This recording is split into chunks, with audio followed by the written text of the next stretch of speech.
இங்க இந்த ஏற்பாடுகளானது எப்படி நடந்துகிட்டு இருக்கு?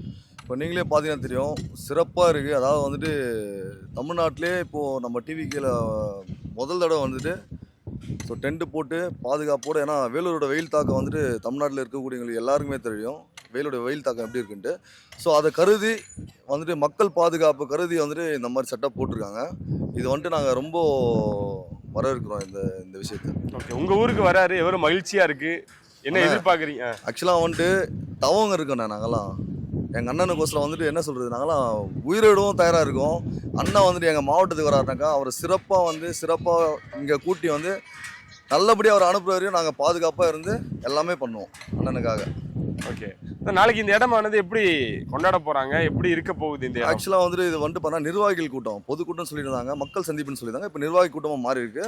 இந்த கூட்டம் வந்துட்டு எப்படி நடக்கணும் பார்த்தா பாதுகாப்பாக வந்துட்டு நடக்கும். எப்படி சொல்கிறேன்னாக்கா வந்துட்டு பாஸ் அப்படின்னு சொல்லியிருக்காங்க. ஸோ அதை அந்த அடிப்படையில் வந்துட்டு செக்யூரிட்டியாக எல்லாம் செக் பண்ணி ப்ராப்பராக வந்துட்டு உள்ளே அனுப்புவாங்க. ஸோ வந்துட்டு பாதுகாப்பாக இருக்கும் இந்த மீட்டிங். எந்த ஒரு அசம்பாவிதமும் நடக்காது, சிறப்பாக இருக்கும். இந்த நெருக்கடியெல்லாம் பார்க்கும்பொழுது உங்களுக்கு எப்படி இருக்கு? விஜய் அவர்களுக்கு மட்டும் ஏன் அப்படின்னு? ஆக்சுவலாக வந்துட்டு பார்த்தீங்கன்னாக்கா என்ன சொல்கிறதுன்னு தெரியல அந்த அந்த நெருக்கடியை பற்றி.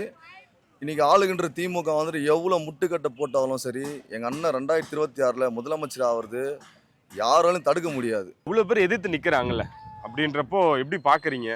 விஜய் அவர்கள் சோலோவா நிற்கிறாங்க. நீங்கள் வந்துட்டு கூட்டமாக வரணும். சிங்கம் என்றைக்குமே சிங்களாக தான் வரும். எங்கள் அண்ணன் வந்துட்டு சிங்களாக தான் வருவாப்புல.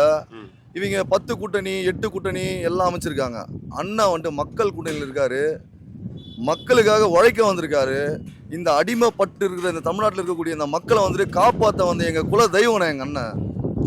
அவருக்காண்டி உயிரை கொடுப்பில்ல.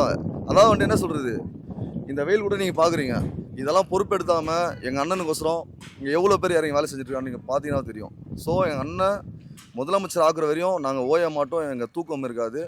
கண்டிப்பாக எங்கள் அண்ணன் முதலமைச்சர் ஆகிற வரையும் உழைச்சிக்கிட்டே இருப்போம், எங்கள் வேர்வை சிந்திக்கிட்டே இருப்போம். 2026 எங்கள் அண்ணன் முதலமைச்சர் யாராலையும் தடுக்க முடியாது.